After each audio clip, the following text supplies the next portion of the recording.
pensais pas que ça allait prendre autant de place dans ma vie. C'est vraiment une passion et quand tu tombes amoureuse de ta passion, tu te rends pas compte que ça va devenir genre toute ta vie, tu vois. Mais le fait de bosser toute seule, ça me déstressait. Enfin, je me disais, je dois pas rendre quelqu'un fier. Il y a que moi que je peux décevoir, vas-y, c'est pas grave, tu vois. Je fais du mieux que je peux. J'avais déjà tout tracé dans ma tête en mode, puisque j'ai pas fait d'études, j'avais un peu un complexe parce que toutes mes potes, elles savaient ce qu'elles voulaient faire. Et du coup, moi, je me suis lancée là-dedans en me disant, bon, bah, par contre, je vais le faire sérieusement, tu vois. Donc là, il m'a dit, l'album, je comprends même pas pourquoi tu vas engager quelqu'un pour faire le mix. On est capable, fais-le, tente-le. Moi, j'étais genre, mais quoi, mais je suis pas un G-son, il me faut genre un diplôme et tout. Dans un truc de genre, bon, bah, salut, je sais que je suis personne et tout, mais j'aimerais vraiment bien sortir une chanson. Est-ce que ça vous dit de m'aider sur ça? Avec que des gens un peu de mon âge qui avaient rien à perdre, on avait tout à gagner à essayer des trucs. Et donc, ouais, ça a commencé comme ça. Processus. Salut, je suis Sandra Gomez et vous écoutez Processus, votre nouveau podcast musique qui révèle les rouages qui ont amené les artistes invités jusqu'à moi. L'artiste que je reçois aujourd'hui a sorti, selon beaucoup de gens, dont moi, l'album pop de l'année. Elle a réussi à transformer une rupture amoureuse en grâce musicale et à susciter des émotions universelles par un récit très intime, le tout avec un son ultra sophistiqué. Salut Iliona. Coucou. Ça va? Tu vas bien? Très bien, et toi? Super. Merci d'être là déjà. Tu viens de sortir What If I Break Up With You, ton premier album. Tout le monde en parle. On va se plonger dedans et revenir sur ton parcours. Est-ce que tu es prête à revenir sur tout le processus qui t'a amené jusqu'ici? Oui, let's go. On a un petit rituel dans cette émission. On va commencer avec ça. Je n'ai jamais su. Oh my god. Je n'ai jamais pu dire au revoir sans me faire mal. Je n'ai jamais cru que je... C'est le morceau J'ai du mal qui est sorti en 2020. On a l'habitude de commencer avec le premier morceau qui apparaît sur les plateformes. Ça te fait bizarre de réécouter ça? Ça me fait archi bizarre. Ok, à chaque fois c'est la même chose. Mais en même temps, on commence par le début, tu vois, c'est important. C'est pas si vieux que ça, c'était il y a 5 ans du coup. C'était tout début dans la musique ou il y avait d'autres choses avant qui sont sorties? Tout début dans la musique. Bah, tout début, première fois que je sors un morceau à mon nom. Ok. Ouais. Et à ce moment-là, tu fais de la musique depuis combien de temps? Je pense que j'ai commencé à écrire des chansons quand j'avais 16 ans. D'accord. Donc là, quand j'ai sorti J'ai du mal, j'avais 19. Et entre les deux, la seule expérience que j'ai eue, c'est que je faisais des prods pour une copine à moi qui s'appelle Anna Diaz, à Bruxelles. Et c'est un peu là que j'ai appris à faire des prods, enfin sur le tas. Mais du coup, je faisais des prods pour elle. Et je la suivais en concert et tout, je faisais ses chœurs. C'était bancal, mais on s'est bien amusé. Ok. Ouais. Donc tu commences d'abord par l'écriture, ton chemin se fait comme ça. Ouais. C'est quoi la logique à ce moment-là? Est-ce que tu as déjà l'envie d'en faire de la musique ou c'est d'abord plus des écrits pour... Ouais, je pense que adolescente, j'écrivais énormément de trucs. Enfin, j'ai toujours écrit, même quand j'étais petite, genre des histoires. Et je dessinais beaucoup et je faisais, je sais pas, j'avais plein de trucs dans la tête. Et j'ai fait un peu de piano quand j'étais enfant. Mais j'étais un peu nulle et genre je détestais le solfège et tout, donc j'ai lâché très vite. Et vers mes 15-16 ans, j'ai recommencé à écrire beaucoup, en mode un peu crise d'ado et ça allait pas trop et tout. Et du coup, j'écrivais beaucoup. Je faisais encore un peu de piano. Et je sais pas par quelle magie, mais les deux se sont mêlés. Et c'est devenu vraiment genre mon truc. Mais je me suis pas du tout dit que ça allait être... Enfin, je pensais pas que ça allait prendre autant de place dans ma vie. Déjà, je pensais... Enfin, tu vois, c'est comme... Je sais pas comment dire. C'est vraiment une passion. Et quand tu tombes amoureuse de ta passion, tu te rends pas compte que ça va devenir genre toute ta vie, tu vois. Et je pensais encore moins que ça allait pouvoir être un métier. Enfin, à cet âge-là, déjà, c'était difficile de me projeter. Et en plus, en venant de Bruxelles, tu te dis pas que c'est possible. Ok. Ouais. Même récemment, dans ces années-là, tu vois, dans les années 2010, où on commence à avoir quand même quelques exemples de réussite et tout, à ce moment-là, tu l'envisages pas trop? Non. Tu le vois pas trop? Franchement, on avait que Stromae. Comme vraiment... Mais c'était une exception, tu vois. Ouais, ok. Genre, personne s'est... Enfin, moi, en tout cas, pas du tout. Je me suis jamais dit... Vas-y, je vais faire comme Stromae. Genre, non, c'est impossible. Donc, non, en tant que Belge et en tant que Bruxelloise, je me suis pas dit que ça allait être un truc. Ok. Ouais. Et tu grandis dans quel environnement musical? Est-ce que ça écoute de la musique chez toi déjà? Est-ce que ça fait partie de la vie à la maison déjà? Franchement, un peu, mais ça m'a pas marqué. Genre, mes parents, ils sont pas du tout musiciens, mon frère non plus. Il y a pas trop de musiciens dans ma famille. Par contre, moi, j'en écoutais beaucoup. j'étais hyper tôt, j'étais sur YouTube. Genre quand je rentrais de l'école, je jouais aux Sims et je regardais YouTube, tu vois. Et je regardais. C'est ce que je continue à faire aujourd'hui. Moi aussi. Franchement, moi aussi de fou. Mais du coup, je regardais grave YouTube, je regardais tous les clips, je les regardais en boucle. Okay. Je faisais des karaokés. Les tutos de Stromae à l'ancienne, je les regardais de fou. Genre mes parents ils connaissaient même pas Stromae, moi j'étais en mode regardez il fait ça sur un bateau et genre il a fait cette prod et tout.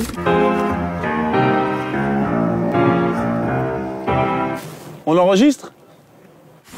Et ouais, donc moi j'étais très musique déjà, je crois, mais c'était pas un truc à la maison, quoi. Ouais, ok, c'était un passe-temps pour toi, c'était un loisir. Ok, et justement, tu disais que tu as appris à faire des prods, t'apprends de quelle manière ? En vrai, encore aujourd'hui, j'ai pas l'impression que je suis une prodeuse. Genre, c'est vraiment, tu le fais, t'improvises. Genre, j'ai l'impression que faire des prods, il n'y a pas de manière d'apprendre qui est bien. C'est juste, il faut le faire et tous les jours, tu le fais et tous les jours, tu t'essayes de faire un peu mieux que la veille. Ok. Et des tutos YouTube. En vrai, genre, dès que t'as une question, tu te demandes... genre, il y a plein de termes techniques dans les logiciels, je comprenais rien. Ouais. Je vais sur YouTube, je dis c'est quoi ça ? Ouais. En plus, tous les tutos YouTube, ils sont en anglais, souvent. Donc, je galérais 2 fois plus. J'étais en mode, putain, mais je comprends rien. Même l'explication, je la comprends pas. Donc, tuto YouTube et apprendre en le faisant tous les jours. Et le seul truc qui est grave un bon conseil qu'on m'avait donné, c'était d'essayer de refaire une prod d'une chanson que t'aimes bien. Ça, je trouve c'est une trop bonne technique parce que du coup, t'es obligé d'apprendre à utiliser tes oreilles en mode écouter ton son que t'aimes bien et tu te demandes genre, ok, c'est quoi la batterie en fait ? C'est quoi la basse ? Déjà, entraîner ton oreille à séparer les différents éléments que t'écoutes. Donc, ça devient une écoute active. Et après, reproduire la prod, mais c'est un calvaire, genre c'est impossible. Et en vrai, je pense que t'y arrives jamais, mais c'est le chemin que tu vas, tous les essais-erreurs que tu vas faire pour essayer d'atteindre genre l'identique. Ça t'apprend plein de trucs, je pense. Ok. Ouais. Et dans ce que t'écoutais à ce moment-là, est-ce qu'il y a un genre musical qui se détache ? T'as des affinités avec plus un genre qu'un autre ? Je pense que quand j'étais ado, j'écoutais beaucoup de rap. Okay. Et c'était pas encore trop un truc. Genre, je me souviens que mes copines, elles écoutaient pas de rap et elles comprenaient pas pourquoi j'écoutais ça. Donc, j'écoutais un peu de rap. Tu te rappelles qui t'écoutait en particulier ou c'était un peu... Quand j'avais genre 14 ans, j'avais découvert Caballero. Ouais, bah oui. À Bruxelles. Et j'étais en mode, oh, jure, il est bruxellois en plus. Incroyable. Dinguerie. Donc, mais vraiment les premiers projets de Caballero. Et après ça, j'ai écouté... Franchement, de la chanson française. En fait, j'ai découvert la chanson française, mais je sais même plus comment. Ok. Mais en mode de la chanson française à l'ancienne, donc genre Barbara, Françoise Hardy, France Gall. Et là, je me suis vraiment pris une claque en mode on peut chanter en français. Ça peut être triste. Ça, c'était un peu la première fois que j'avais l'impression que, je sais pas, que je rencontrais ça. Donc, je pense que c'était un peu un mélange de ces deux trucs-là. Et en même temps, j'écoutais tout et n'importe quoi. Enfin, comme encore aujourd'hui, j'écoute un peu des trucs... ma playlist, elle est plus au coup de cœur par chanson. Ouais. Genre, il y a une chanson d'un mec, je sais même pas qui c'est, mais cette chanson-là, je l'écoute, tu vois. Ouais.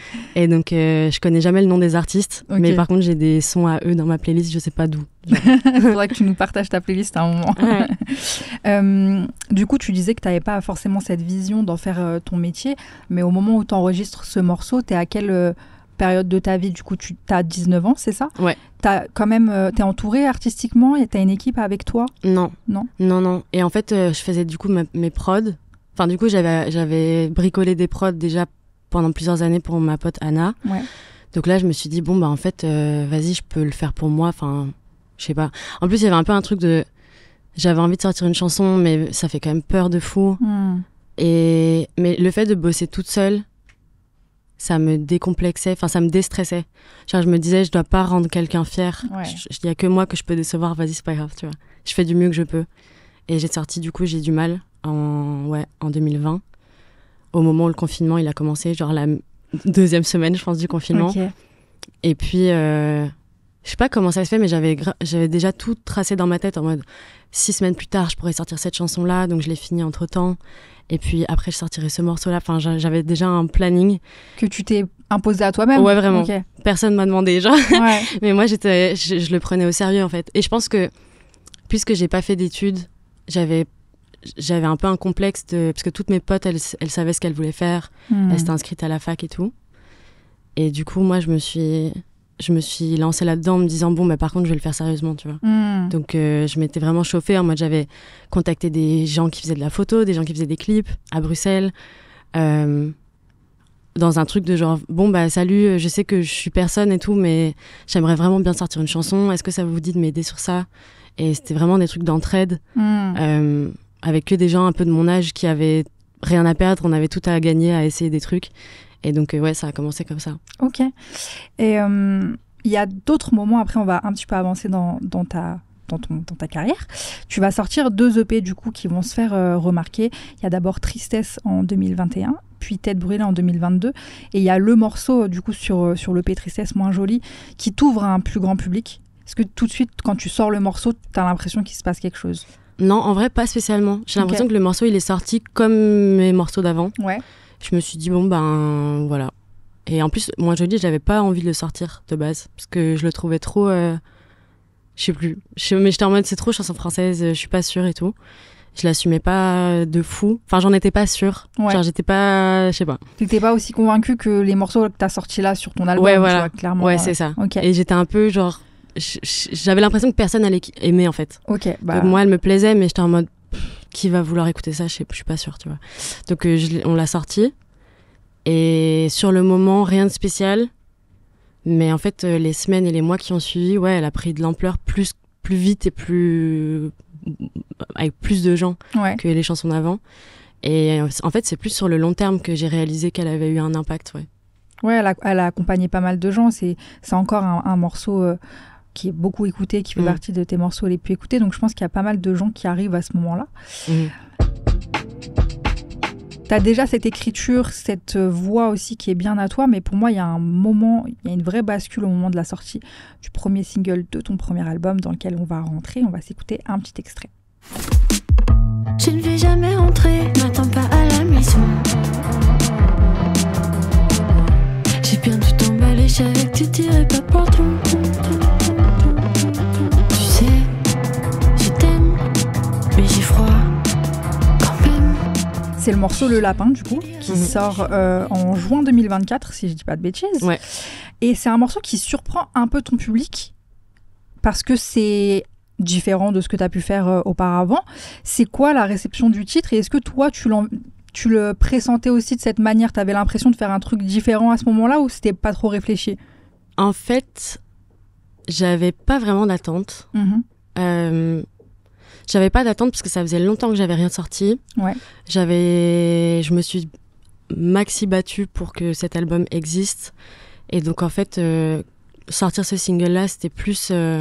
entre moi et moi, c'était plus une victoire. Genre, ça y est, je reviens, je peux ressortir de la musique, ça me fait trop plaisir. Et j'avais pas du tout envisagé de sortir Le Lapin en premier, au départ, parce qu'elle me faisait trop peur. Justement, je trouvais qu'elle était un peu bizarre, tu vois. Ok. Mais dans le bon sens, moi, ça ressemble grave à des trucs que j'écoute. Mais c'est plus différent de ce qu'on a pu entendre de toi, en fait. Ouais, voilà. Ça. Ouais, okay. C'est ça. Donc, j'avais un peu peur de ça. Et en même temps, j'aime trop me faire peur. Enfin, je sais pas comment dire. J'aime trop sortir des trucs où je suis pas hyper sûre parce que ça me fait... Je sais pas. Tu sors de ta zone de confort aussi. Ouais, c'est excitant. C'est grave excitant. Et je crois que j'avais envie aussi d'affirmer un truc qui est différent parce que ça faisait 2 ans que j'avais rien sorti, que ça faisait 2 ans qu'on me parlait plus de mes morceaux qui ont le plus marché auparavant, donc des morceaux comme t'as dit, Moins jolie et tout, qui sont des morceaux plus chansons françaises. Donc moi, ça me faisait du bien de revenir avec un truc vraiment à l'opposé pour m'assurer que derrière, je sais pas comment dire, genre c'est un peu en mode... Je vous préviens, il y a de ça, tu vois. Ouais. Genre, je pose ça là. Après, peut-être qu'il y aura des chansons qui sont plus comme vous connaissez, mais au moins, je pose les bases. Ouais, tu reviens avec quelque chose de différent pour aussi dire je suis pas que ça. Et il y a plein de sonorités différentes dans l'album. On va un peu en parler, justement. Sur ce morceau-là, il y a de la guitare, il y a de l'autotune aussi.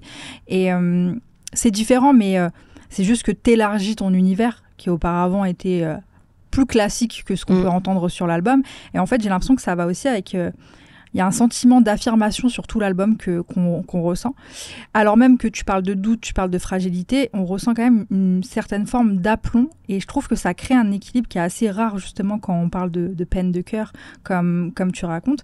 Et j'ai l'impression que c'est parce que tu trouves aussi ton son sur ce projet-là et quelque chose qui est vraiment propre à Iliona et pas à quelqu'un d'autre. Comment tu l'as conçu, l'album ? Ça s'est fait sur quelle période ? C'était quoi ton intention derrière ça ? Est-ce que c'était assez clair dès le début que tu voulais aller jusqu'au bout d'une sonorité très propre à toi ? En vrai, pas du tout. Enfin, je me suis pas du tout demandé à quoi allait ressembler l'album pendant que je le faisais. Par contre, c'était plus un truc d'intention que j'avais en tête. Je sais pas comment dire. En gros, j'ai vraiment écrit l'album parce que j'en avais besoin, sans me demander si ça allait être un album, sans me demander ce que j'allais garder des chansons que je faisais.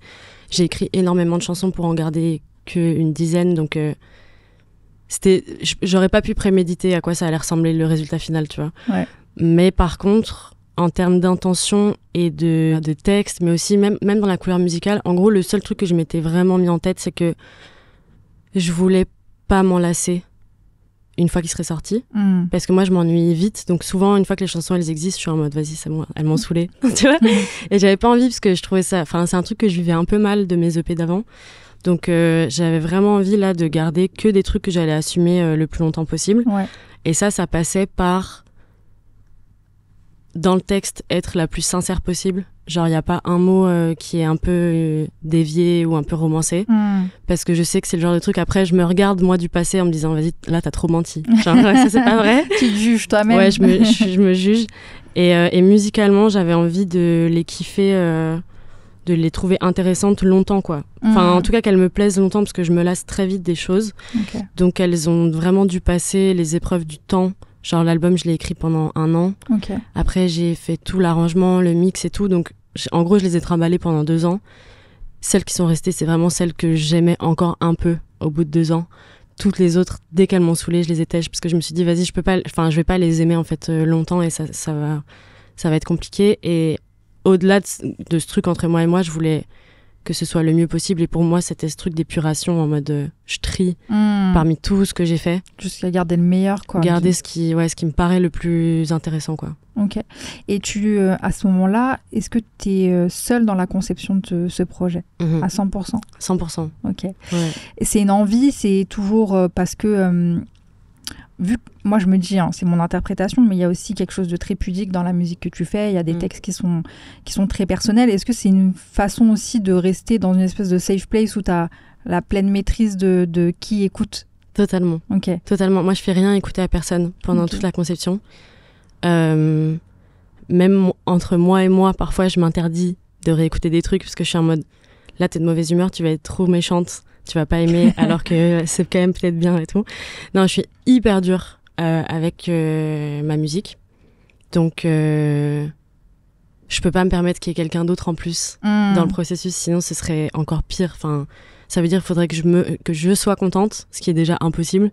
En plus, il faudrait que la personne en face elle soit contente. Et je passerais trop de temps à essayer que l'autre elle trouve ça bien. Et enfin, je pense que je me perdrais complètement.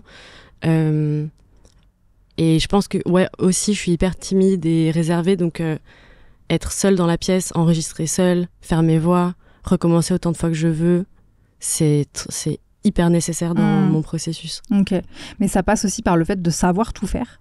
T'as dû apprendre des choses pour cet album ? Ouais, j'étais trop contente d'apprendre à mixer pour l'album, parce que ça c'est un des trucs que j'avais encore jamais fait. Et en fait j'en ai parlé, en gros j'avais fini les maquettes, enfin j'étais un peu au bout de la compo on va dire de l'album, et j'ai eu une conversation avec Maxime Leguil qui est l'ingé son qui a mixé les 2 EP d'avant, et lui il m'a dit, en gros lui il a une vision de la musique qui est trop cool parce qu'il a, je sais pas comment dire, il a pas de règles dans sa tête. Genre il est en mode mais ça on s'en fout, on peut faire ce qu'on veut et tout, la musique c'est libre. Et en gros il m'a dit, il m'a fait un feedback sur les EP que j'avais sortis en me disant, le premier EP tu m'as fait confiance mais vas-y t'avais quand même déjà un peu un avis. Le deuxième EP il m'a dit t'étais trop sur mon dos, genre tu savais exactement ce que tu voulais et moi j'avais pas trop de liberté. Donc là il m'a dit, l'album je comprends même pas pourquoi tu vas vouloir engager quelqu'un pour faire le mix, genre t'en es capable, fais-le, tente-le. Et en plus, il me disait, les maquettes que tu m'envoies, c'est déjà mixé. Genre, c'est déjà des pré-mix, c'est déjà des mises à plat qui sont quand même clean et tout. Donc, il m'a un peu donné ce go-là. Où moi, j'étais genre, mais quoi, mais je suis pas ingé son, il me faut genre un diplôme et tout. Et il était en mode, mais non, on s'en fout. Du moment que tu trouves que ça sonne bien, c'est que c'est bien. Donc, fais confiance à tes oreilles, en gros. Donc, moi, je suis rentrée chez moi en mode, ok, il a dit ça, mais je suis pas sûre. Mais enfin, bref. Et je me suis un peu déterre, genre ça m'a un peu chauffée en vrai. Je me suis dit, vas-y, peut-être je peux essayer. Il faut qu'il trouve ça bien. Ouais. Donc je vais faire ça bien. J'ai regardé grave de tutos, je lui posais des questions quand j'avais besoin. Et je me suis vraiment mis un tunnel pendant 3 mois. Je suis pas sortie de chez moi, j'ai mixé les chansons que j'avais. Et c'était trop excitant. En vrai, c'était trop excitant d'apprendre des nouveaux trucs, tu vois. Enfin, genre de me mettre dans un nouveau type de challenge en mode, ça je connais pas, mais on va trouver une solution. Et en gros, à la fin de ça, je suis retournée en studio avec lui, je lui ai fait écouter. Et les quelques trucs que je savais que j'arrivais pas à faire en mode cleaner une basse là, élargir cet endroit-là de la prod, des trucs comme ça, je lui ai demandé, j'ai dit, vas-y, ça en fait, je sais juste pas comment on fait, est-ce que tu peux m'aider? Et le mix des voix aussi, il m'a grave aidé. Parce que je pense que puisque j'enregistre tout chez moi et que je sais ma propre voix et que je m'écoute toute la journée, en fait, ça me saoulait. Enfin, genre inconsciemment, je pense que j'avais sous-mixé les voix, donc elles n'étaient pas du tout assez fortes. Elles étaient hyper loin. Elles étaient sous plein d'effets et tout. Et... C'est marrant, t'es pas la première à me dire ça. J'ai reçu Éloi dans cette émission il y a pas longtemps. Elle me disait pareil, elle avait mis beaucoup de temps à mettre sa voix en avant parce qu'elle avait un peu la flemme de se voir au premier plan. Bah, j'imagine, je sais pas si t'as ça aussi, enfin, même quand on s'enregistre faire des podcasts et tout, c'est dur, genre. Ouais, grave. Et ben ouais, c'est un peu pareil. Du coup, j'avais mis les voix trop loin et trop camouflées. Donc lui, il était un peu en mode, c'est quand même important ça, on va le remettre au premier plan. Et là, je disais, bon, d'accord. Mais genre, là, je le laissais faire en mode, je lui fais confiance, mais c'était compliqué, quoi. Ouais, c'est quand même important d'avoir un regard de quelqu'un en qui t'as confiance et en qui tu connais les capacités aussi.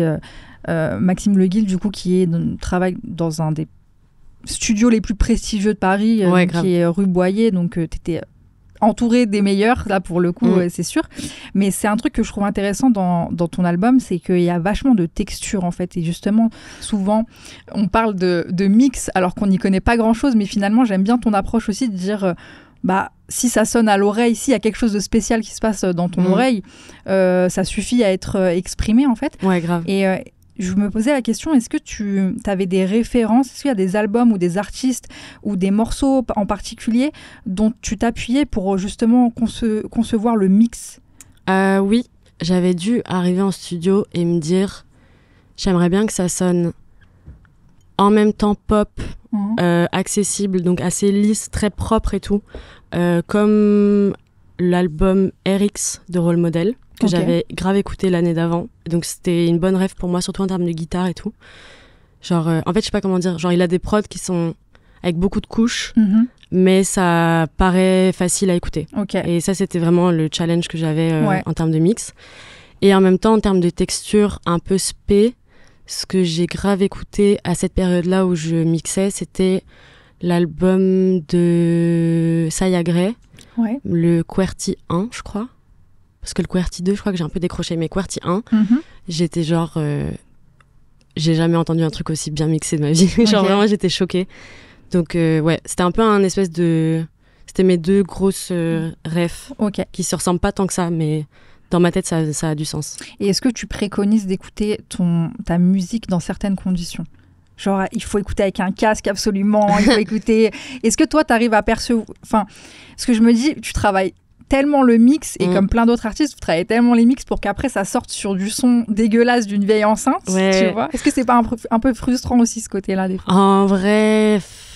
Non, parce que je déteste les gens qui sont snobs de la musique et du matériel et tout. Genre, moi, mon setup chez moi, il est trop nul. Genre, j'ai aucun matériel, c'est de la merde. Genre, vraiment, mon casque, il est trop nul. Enfin, tout est éclaté. Donc, non, franchement, écoutez comme vous voulez. Le seul truc que je fais qui est kiffant au mix, c'est que je fais beaucoup de trucs en stéréo, donc des trucs dans le sound design et tout, des trucs qui passent de gauche à droite. Donc ça, c'est kiffant quand t'as un casque ou des écouteurs. Et ça s'entend moins quand tu l'écoutes sur ton ordi ou sur ton iPhone, mais Voilà, c'est vraiment juste du bonus, quoi. Ouais. Mais c'est pas important. Des fois, il y a des trucs que tu découvres aussi avec certains morceaux que tu découvres plus tard, tu vois, en changeant ton setup et tu te rends compte d'une intention aussi dans le mix. C'est bonus, comme tu dis.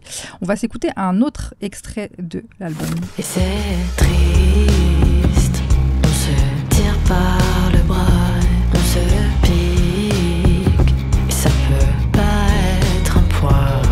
Parfois je me demande ce qu'on gardera de tout ça. Parfois tu me manques, et moi je te dis pas. C'est le morceau Lâche-moi la main, du coup. Pour ceux qui ne le savent pas, je l'ai dit tout à l'heure, mais on va faire l'étendue de tout ce que tu fais toute seule. Il y a l'écriture, la production, le mix et les clips aussi. Et je voulais passer cet extrait parce que tu as réalisé ce clip que je trouve vraiment génial. Ça te vient d'où cette envie-là ? Est-ce que c'est depuis toujours que tu as eu envie de mettre les mains à tous les niveaux ? Merci déjà, merci beaucoup. Il est vraiment cool le clip. Merci. Ouais, en vrai, j'ai toujours kiffé la vidéo, la photo, au-delà, enfin même, je veux dire, en dehors de la musique, j'ai toujours kiffé ça. Je pensais que j'allais faire ça plus tôt, même quand j'étais petite. Je pensais que j'allais faire des films ou des dessins animés et tout. Et du coup, quand j'ai commencé à faire de la musique et que je me suis rendu compte qu'il y avait les clips à faire, les artworks des chansons, tout l'univers visuel que tu peux faire autour, j'étais refaite en mode vas-y, c'est 5 métiers en même temps, en fait, c'est génial, tu vois. Alors que d'autres se diraient c'est horrible. Ouais, mais en vrai c'est, enfin ouais, non c'est vrai, mais moi j'aime juste tellement ça. Genre souvent on me demande si c'est par défaut. Ouais. En mode est-ce que t'as bah, bien sûr c'est du perfectionnisme aussi et c'est parce que j'aime bien contrôler tout l'univers autour. Mais c'est vraiment parce que je kiffe. Ouais, tu prends du plaisir. J'adore faire ça. J'aime trop faire ça. J'aime trop écrire des clips. J'aime trop écrire la narration d'un projet, de me dire qu'est-ce qu'on raconte comme histoire, tu vois. Et si ça s'arrêtait que à la musique, bah la musique c'est mon truc principal. Genre je pourrais pas m'en séparer. Ouais. Mais si j'ai l'occasion de faire ce qu'il y a autour, c'est encore mieux. Ok. Et ça t'arrive des fois de penser à des morceaux en pensant d'abord au clip, tu vois, de concevoir des titres en pensant au visuel que tu pourrais faire. Pas vraiment. Mais par contre, souvent pendant que je suis en train de composer, je vais me nourrir aussi d'images ou bien je vais dessiner des trucs. Et ça peut un peu je sais pas comment dire. J'ai l'impression que c'est 2 parties de mon cerveau différentes qui s'alimentent. Ouais, qui se donnent des réponses et tout, ouais. Et qui se nourrissent l'une de l'autre. Ok. Ouais. Et justement, ces inspirations, est-ce que tu te nourris de pas mal de choses visuellement aussi, que ce soit le cinéma ou d'autres clips? Tu te nourris comment? Franchement, j'essaye de regarder des clips. Je continue de trouver ça intéressant parce que je sais que malheureusement, on est dans une époque où les clips sont de moins en moins regardés. Moi, je continue d'être une grosse fan de clips. Je regarde tout ce qui sort. Enfin, j'essaye, tu vois, de keep up avec ce qui sort. Et mais par contre, en vrai, je vais pas faire la meuf parce que je suis trop une bille en cinéma. Genre, je connais pas grand-chose. Je suis pas une très bonne... je prends pas le temps. Mais par contre... En fait, c'est ouf comment genre tu peux être inspiré par rien. Je sais pas comment dire. Genre tu peux être inspiré par une pub sur YouTube, par une affiche dans le métro, par un post Instagram de quelqu'un que tu connais pas, et ça peut t'inspirer. Donc moi, j'enregistre tout le temps plein de trucs. Je fais des photos de tout ce que je croise que je trouve intéressant. Et souvent, j'arrive même pas à expliquer pourquoi ça m'a touchée, mais juste il y a un truc dans l'image qui me parle. Et après, c'est plus quand je vais me mettre à écrire mes clips ou écrire ma pochette, enfin dessiner des esquisses et tout. Là, je me dis, vas-y, je sais pas comment dire, genre c'est comme si j'avais un sac à dos d'inspiration que j'ai rempli pendant des mois. Et après, il y a des trucs qui ressortent et ça me paraît évident. Ou bien, il y a des trucs, je vais me poser sur Pinterest et je vais aller voir ce que j'ai mis de côté en mode, ah ouais, c'est vrai que ça c'était sympa comme lumière et tout. Mais c'est des trucs que tu sais pas expliquer, quoi. Ouais. Mais du coup, t'as pas de problème à chercher de l'inspi. T'as jamais la page blanche. C'est plutôt l'inverse, j'ai l'impression. C'est plutôt l'inverse. Après, déjà, je vais toucher du bois. Ouais, pour que ça dure. Mais après, souvent, c'est inné, tu vois. C'est une façon de concevoir aussi. Ou... Ça dépend des périodes aussi, en vrai, je pense. Et il y a grave des périodes où j'ai l'impression que j'ai rien à te dire. Ou, je sais pas, qu'il faut vivre des trucs. pour avoir après envie de raconter des choses, tu vois. Donc il y a des périodes où où je produis moins. Enfin en fait, par exemple, je compose quand même tout le temps, tous les jours. Mais il y a des périodes, clairement, pendant plusieurs semaines, je sais très bien, je le sens, qu'il y a rien qui est intéressant qui va rester, tu vois. Mais et donc maintenant que je sais pas, plus le temps passe, plus je me connais dans mes habitudes, et donc je force moins qu'avant. Genre avant, j'étais en mode non mais je vais trouver une solution, ça va être bien, et genre même si la chanson elle commence à me saouler, j'étais en mode non mais je vais la retourner, je vais trouver la solution, tu vois, comme si c'était un comment on dit, genre un jeu vidéo et que j'allais réussir à passer le niveau. Et maintenant je me laisse tranquille, je suis en mode ça t'inspire pas, vas-y laisse tomber. En fait ça va plus te fatiguer de forcer que de juste, je sais pas, prendre l'air, penser à autre chose. Te laisser du temps, ok. Avant l'émission, je t'ai demandé quel était ton morceau préféré de ta discographie. On va s'écouter un petit extrait et après tu vas nous en parler. J'étais très bonne à l'école, donc j'ai fait un peu moins bien. J'avais un peu peur des profs, mais surtout de mes voisins. Je me fais toute petite en classe, j'ai toujours visé moyen. Ma mère me parlait beaucoup, donc je fais la conve à mon père. Mon père est genre rassurant, donc je rassurais ma mère. C'est le morceau 23 du coup qui est toujours présent, qui clôture je crois l'album, c'est ça ? Pourquoi ce titre du coup ? Pourquoi t'es particulièrement attachée à ce morceau ? En vrai j'ai dit que c'est mon préféré, j'en sais rien parce que vas-y, c'est ça trop change dur tout le temps. Ouais, ça change tout le temps, c'est normal. Et globalement une fois que ça sort j'y pense plus et j'écoute plus, tu vois. Mais c'est un morceau qui est important pour moi parce que en gros je l'ai écrit à la toute fin de l'album, c'est pour ça que je l'ai mis à la fin. Je l'ai écrit c'est le dernier que j'ai écrit, et je pensais que l'album je l'avais fini sans ce morceau là, donc je sais pas, j'ai commencé à écrire 23 le jour de mes 23 ans, en pensant que j'avais fini d'écrire l'album, donc j'étais pas du tout dans un truc de genre ce sera sur l'album, je le faisais juste pour moi, j'avais envie d'écrire, j'ai commencé à écrire ce truc. Et c'était un peu délivrance en mode vas-y j'écris tout ce que j'ai pas dit, tout ce que je m'interdis de dire, tout ce que je pense mais qu'en fait inconsciemment tout ce que je pense inconsciemment, que je me mets pas forcément dans la figure, que je m'autorise pas à penser, et donc j'ai écrit cette chanson là qui est archi longue sans me censurer. C'était dur. Je suis allée au bout. C'est un de tes textes les plus denses. En plus, ça dénote un petit peu avec les autres morceaux. Mais j'en avais trop besoin, donc je me suis laissé l'écrire en me disant de toute façon je vais pas le sortir, tu vois. Je l'ai écrit, j'ai fini de l'écrire. Ok, c'était fait. Je me suis retrouvée avec un 5 minutes sur une boucle qui était archi simple et qui faisait trop mal aux oreilles parce que j'avais mis un synthé méga saturé dessus. Et c'était genre mon morceau, ça m'a fait du bien, tu vois.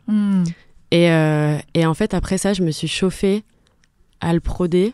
Et c'était un calvaire, mais vraiment, c'était genre la chanson. C'était le plus gros challenge de prod que j'ai eu à faire, je pense, depuis le début de tout ce que j'ai composé. Parce que la chanson était hyper longue, que la top line, elle change pas du début à la fin, que les accords, ils changent pas du début à la fin. Quasiment, j'ai mis un peu des variantes, mais quasiment pas. Et du coup, j'avais un espèce de challenge de tunnel de musique en mode, ok, il faut pas qu'on se fasse chier pendant 6 minutes. Comment on fait, tu vois ? Ouais, Iliona, comment on fait ? Nous voilà dans mon ordi, qui est un enfer sur Terre. Et j'ouvre la session de 23. C'est la chanson la plus compliquée que j'ai de mon ordi, je pense. Quand j'ai commencé la chanson, j'avais juste cette boucle.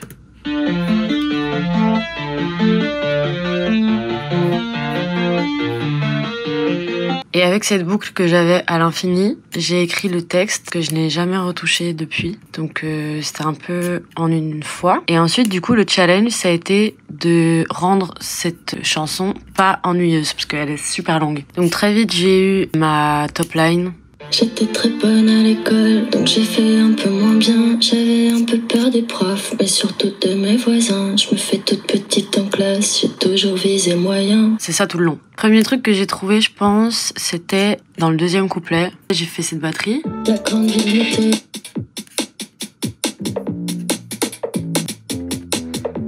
Moi, j'aime bien dessiner les batteries moi-même. Je sais qu'il n'y a pas beaucoup de gens qui font ça parce que c'est chiant à faire en vrai. C'est vraiment un truc de bébé, je trouve. Mais moi, j'aime trop faire ça. Et du coup, j'ai mis une 808 évidemment, parce que la base. Ensuite, j'ai rajouté des violons, qui sont vraiment des violons de merde, les basiques. Sur le deuxième couplet, j'ai aussi mis ce clavier.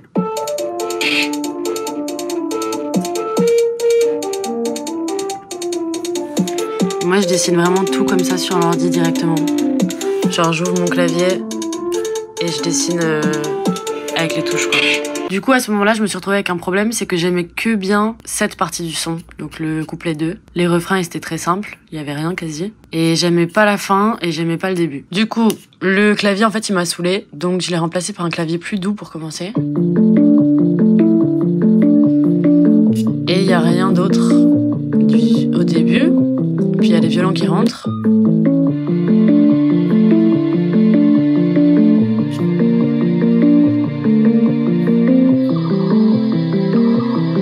Puis le refrain.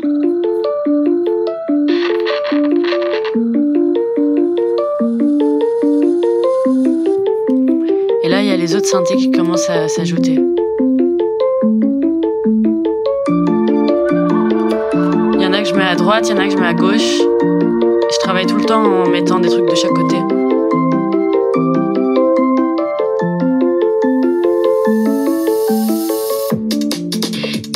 Là, le deuxième couplet.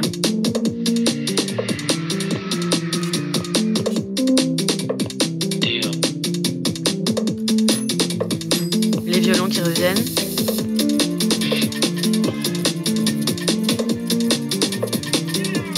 Et la jungle ici, c'est des samples, plus ma batterie de base qui est là. Donc c'est des samples et ma batterie. Là, il n'y a plus que ma batterie. Et il y a une montée en puissance ici.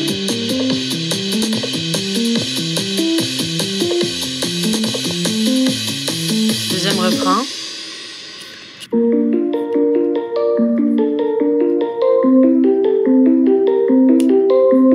Le clavier qui revient. Sur le côté.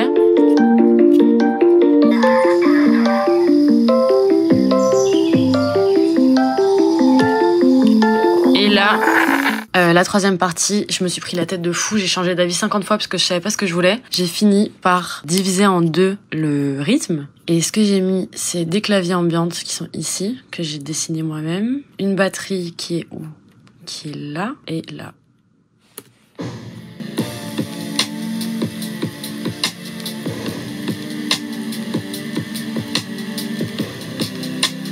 Et en gros, là, tout le truc qui était à faire, c'est que ça monte en puissance. Donc j'ai ajouté une guitare ici. Et des violons.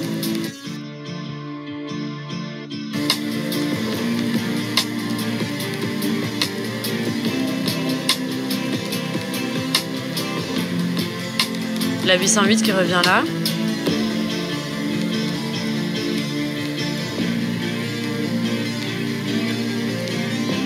Et là, c'est la partie qui pète. Mais c'est chaud, j'ai grave galéré à la faire. Là, on continue de monter en pression.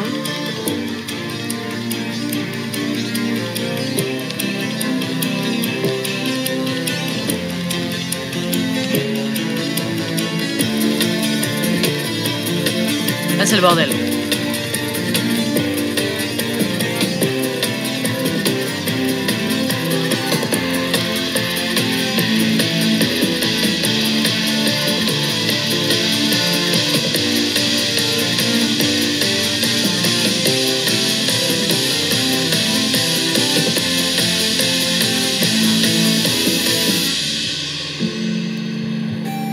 Ça, c'est mon outro.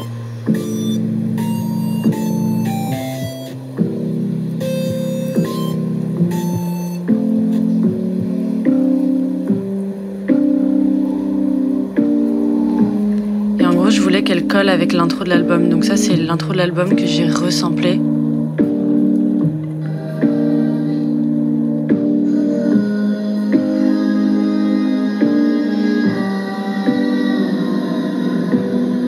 Et à la toute fin, je me suis dit que ce serait cool d'avoir une intro qui change un peu pour pas que ça commence directement par le piano. Donc j'ai rajouté ça.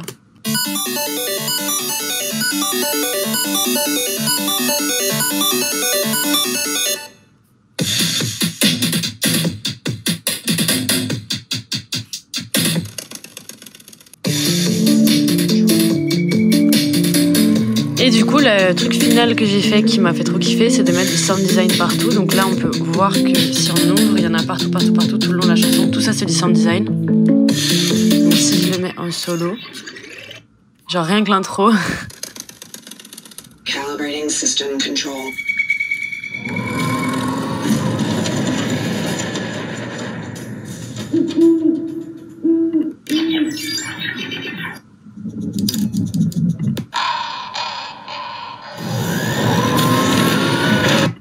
Là, j'ai même mis un métronome.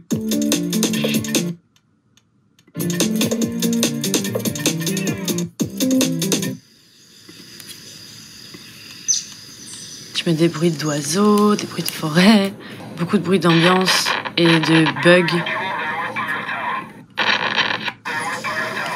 Il y a un bruit de cœur aussi, il y a un cœur qui pompe, genre tout. Il y a de la pluie, du vent, le métronome.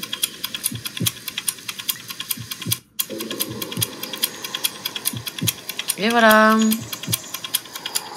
C'est mon album, bisous. Une fois que j'ai fini ça, je l'ai mixé, blablabla, j'ai mixé le reste de l'album. Je suis arrivée en studio avec Maxime, on a fini les derniers trucs de mix sur l'album et tout. Mm-hmm. Et en fait, là, il y a quelques mois, en mode on rend l'album, en un coup, j'ai flippé. Genre, en fait, ce morceau, il me fait flipper de fou parce que je raconte trop ma vraie vie. Ouais. Et je raconte trop de trucs qui sont vrais. Et je raconte trop des trucs que j'ai dit à personne, qui vont entendre. Enfin, tu vois, genre, en fait, je suis pas sûre. Et donc, il a vraiment failli sauter plusieurs fois. Ouais, même dans l'écriture, il y a beaucoup moins de figures de style que dans les autres morceaux. Tu vois, là, c'est très brut. Ouais, je l'ai vraiment écrit comme je parle. Ouais. Et comme j'aurais écrit dans mon journal intime, quoi. Ouais. Donc, ouais, il m'a fait vraiment flipper. Et j'ai un peu décidé de le sortir quand même, en fermant les yeux et en me disant, genre, vas-y, il y a moyen, vas-y, peut-être personne va remarquer, tu vois. Peut-être personne va l'écouter jusqu'au bout et tout. et parce que les gens autour de moi, mon équipe, notamment Maxime et tout, me disaient, en vrai, il est quand même vraiment bien. Ce serait dommage que tu le sortes pas. Donc, j'ai fait confiance. Et en fait, maintenant que l'album est sorti il y a quelques jours, là, on m'en parle beaucoup, ouais. Mais beaucoup plus que ce que je pensais. Je pensais vraiment que personne n'allait le cas là. Et ça m'allait très bien. J'étais en mode, vas-y, c'est mon petit morceau pour les gens qui auront été jusqu'au bout de l'album. Et en fait, on m'en parle énormément et ça me fait plaisir parce que du coup, en termes de musique, je me suis vraiment fait chier. Donc ça me fait plaisir. Et ça me fait plaisir en termes de texte et de sens parce que je reçois beaucoup de messages en mode je me reconnais en fait. Ouais. Et ça, c'est un truc que j'avais sous-estimé de fou parce que je me disais, en fait, c'est tellement spécifique ce que je dis. Personne va. Enfin, tu vois, genre, comment c'est possible que des gens se reconnaissent là-dedans? Je comprends même pas. Mais ça fait du bien aussi, ça me décomplexe de ce que j'ai dans la tête. Ouais. Et justement, tu vois, cette étape qui mérite du courage quand même de se dire ah, je suis pas à l'aise avec, mais je le sors. Est-ce que c'est parce que tu as l'impression que c'est ça que doit être la musique aussi? Il faut qu'il y ait un truc hyper sincère où on se met un petit peu en danger aussi, on se met un peu à nu. Je pense que c'est... après, je me suis pas forcée non plus, tu vois. Genre, il y a des morceaux... j'ai pris du temps à les sortir parce que je savais que c'était pas le moment et j'essaie de respecter ce rythme-là aussi dans ma vie, juste. Là, 23, je l'ai sorti en me disant, bon, de toute façon, j'avais le sentiment d'être en paix avec ce que je disais dedans. Okay. Je l'ai fait écouter à genre mes parents, je l'ai fait écouter à mon frère. Je voulais que, tu vois, soit quand même être OK avec le fait que ça sorte parce que c'est pas rien de sortir un morceau. Enfin, après, t'as plus de contrôle dessus, donc c'est quand même à réfléchir. Mais c'est vrai que tout ce que je compose et tout ce que j'écris, c'est toujours tellement sincère, enfin tellement la vérité, genre, que bien sûr, j'essaie d'avoir un regard sain par rapport à ça et me dire soit il faut que j'arrive à dormir le soir, tu vois, en me disant que cette chanson est sortie et ouais, ça demande je sais pas si ça demande du courage, mais il y a un moment où en tout cas genre j'ai dû scinder et me dire genre bon bah j'ai ressenti ça, j'ai écrit ce morceau, Après, maintenant, genre, on passe à autre chose, tu vois. Et c'est aussi la fin du morceau. C'est aussi pour ça que j'étais contente de finalement le mettre dans l'album et que ça clôture l'album. C'est que je finis par, en fait, c'est pas grave. Et en fait, tout va bien se passer. Et c'est un peu je fermais un peu la parenthèse de tout l'album. Ça clôturait un peu le chapitre. Et moi, ça m'a fait du bien, en fait. Ça m'a fait du bien aussi pour passer à autre chose dans ma vie et musicalement. De me dire, bon, bah là, c'est fait, c'est fini. On passe à autre chose. Donc, j'étais aussi en paix vis-à-vis de ça, de sortir le morceau. Parce que c'est un album qui parle effectivement de rupture amoureuse, mais il y a aussi toutes ces thématiques de rupture avec qui on a pu être aussi, et d'évolution en tout cas. Et j'ai l'impression que c'est un morceau qui illustre bien ce côté-là de l'album aussi, du travail sur soi. Parce que finalement, tu vois, les ruptures amoureuses, on ne fait pas que parler de quelqu'un, on parle beaucoup de soi en fait. Parce que c'est ça qui est intéressant à développer, c'est de savoir quel impact ça a eu sur nous et qu'est-ce que ça laisse comme trace. Est-ce que aussi c'était un moyen de compléter ce que a pu être l'album aussi, et pas d'être juste une peine de cœur? Oui, en fait, complètement. Et c'est exactement ça, parce que j'ai l'impression que l'album, je l'ai écrit toute l'année qui a suivi cette rupture-là. Et notamment aussi une rupture professionnelle que j'avais vécue un peu en même temps. Donc c'était un peu genre tout qui se casse la gueule dans ma vie, et moi qui me retrouve solo à Bruxelles chez moi, et qui commence à écrire cet album-là. Et donc pendant 1 an, j'ai composé l'album, écrit plein de trucs. Ça parlait du coup beaucoup de la rupture amoureuse. Et c'était toute ma solitude, en fait, les étapes par lesquelles je suis passée, etc. Et c'est vrai que le soir de mes 23 ans, là, quand j'ai écrit le morceau 23, je me suis rendu compte que j'avais parlé de tout et à tout le monde, sauf un peu à moi. Genre, évidemment, je m'étais parlé sur plein de petits moments dans l'album, mais il y avait un peu un truc de genre, mais en fait, comment moi je me sens, je sais pas, et comment je me regarde moi à 23 ans. En plus, il y avait un peu ce truc de l'anniversaire, du blues de l'anniversaire et tout. Et ouais, c'était un peu genre, bon, bah là, en fait, je dis tout ce que j'ai pas dit dans l'album. Donc ouais, maintenant, avec le recul, je trouve ça fait sens qu'il soit sur l'album, et il raconte un peu tout l'envers du décor aussi. Ok. Je veux te faire écouter un autre morceau, parce que tu parlais de morceaux, des retours que tu as eu du public, et je pense qu'il y a un morceau dont tu entends pas mal de retours. Papa, maman, le docteur est très fâché. J'ai percé d'autres trous sans le faire exprès. C'est très urgent, il veut vite vous parler. Assurez-lui que je n'ai rien fait. C'est le morceau Ça n'existe pas, du coup, qui est sorti quelques jours avant l'album.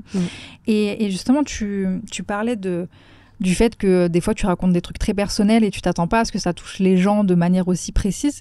Je pense que ça, c'est un titre qui a aussi beaucoup touché les gens. Comment tu vis cet aspect-là, ce moment où ta musique, elle t'appartient plus, elle appartient aussi aux autres? Ça me fait du bien, je crois. Il y a toujours un petit moment bizarre où tu comprends pas trop. Enfin, tu vis tellement longtemps avec tes chansons, juste entre toi et toi. Quand elles sortent, ça fait bizarre. Et tu sais plus trop. T'es un peu dépossédé de ton truc, tu comprends pas ce qui se passe. Mais en vérité, ça me fait trop du bien quand les gens ils m'écrivent pour me signaler que en fait ça leur fait penser à ça dans leur vie ou à ça. Cette chanson-là particulièrement, elle parle d'un truc de ma vie dont j'ai pas parlé, et genre j'ai jamais dit de quoi la chanson parlait précisément. Et en fait, je suis trop contente d'avoir fait ce choix-là, de pas trop en parler, parce que les gens interprètent ça de manière tellement différente. Mais genre, c'est trop marrant, parce que tous les jours, je reçois un message d'une nouvelle interprétation, et je suis genre, putain, ouais, en fait, ça fait aussi sens avec ce genre d'histoire ou ce genre d'expérience, tu vois. Et ça me fait trop du bien de me dire, bon, ben, moi, c'est des trucs douloureux que j'essaye de digérer par la musique. Et après, en fait, si ça peut aider d'autres gens, ou si ça peut résonner dans les vies, des vies que moi, je connais pas, des vies de trucs que j'ai même pas vécu, c'est un cadeau, genre, c'est incroyable. Ça veut dire qu'on peut se connecter tous par la musique. Et moi, ça donne sens à ce que je fais, en vrai. Et est-ce que toi, il y a eu des œuvres qui ont eu cet effet-là sur toi, tu vois, justement, que tu as écouté et qui t'ont fait cet effet un peu parfois thérapeutique, ou en tout cas d'exutoire, tu vois, de fou. Mais moi, je pense que c'est pour ça que je fais de la musique, parce que j'ai toujours été guérie de ce que je vivais dans ma vie par les musiques que j'écoutais en rentrant le soir dans le bus, tu vois. Okay. Genre, toute mon adolescence, c'était ça. Même encore maintenant, c'est ça. Quand ça va pas, je mets un son. Je sais qu'il va résonner exactement. Tu vois, quand tu choisis ton morceau, t'es en mode, non, pas ça, non, exactement ça. C'est cette colère-là. Aujourd'hui, c'est ça que je ressens. Et tu choisis ta playlist en fonction. C'est incroyable. C'est vraiment la vie, c'est ça, genre.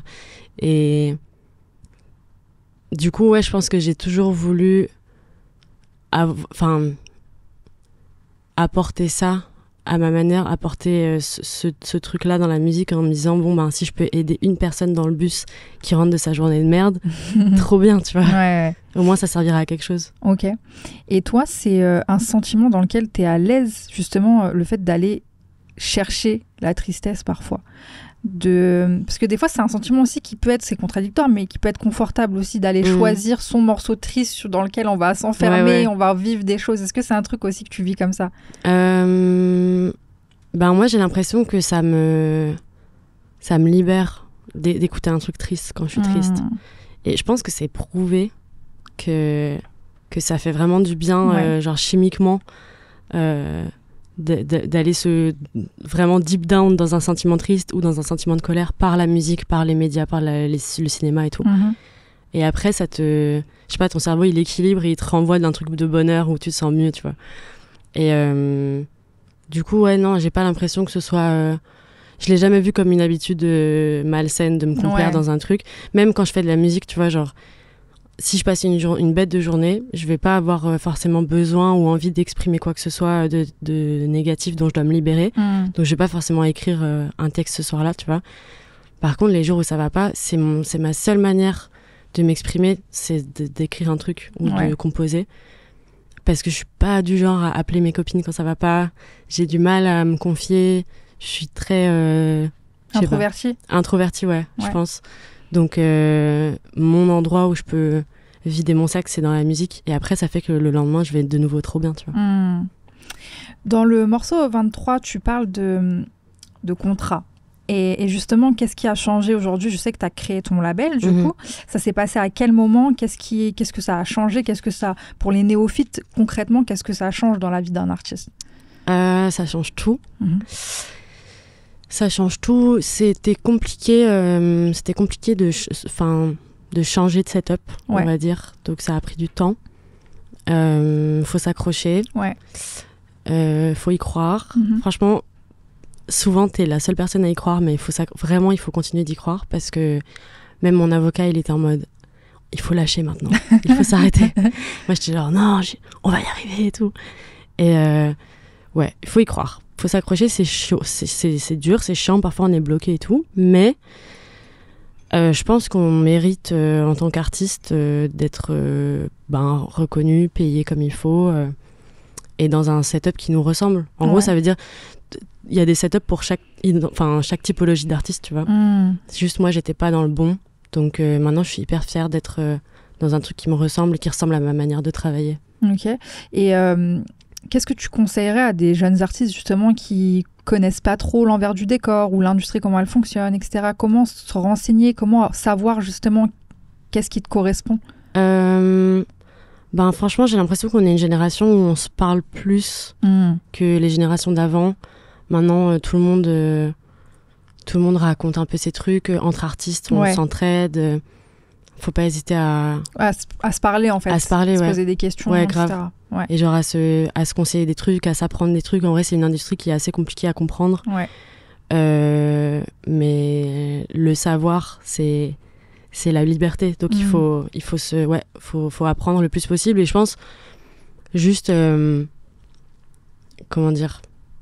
faire confiance, écouter son instinct. C'est dur, mais souvent on a raison. Au fond de notre cœur, genre. Et toi, t'aurais pas pu continuer dans une config où t'étais pas, justement, tu te sentais pas forcément ultra libre ou ultra respecté dans ton art? Non, je pense pas que j'aurais pu. Ok. J'ai un peu ce truc-là de... Je peux mordre sur ma chic, en vrai, et je l'ai fait, mais il y a un moment, je devenais dingue. Et je fais tellement toute ma musique toute seule et tout chez moi, genre...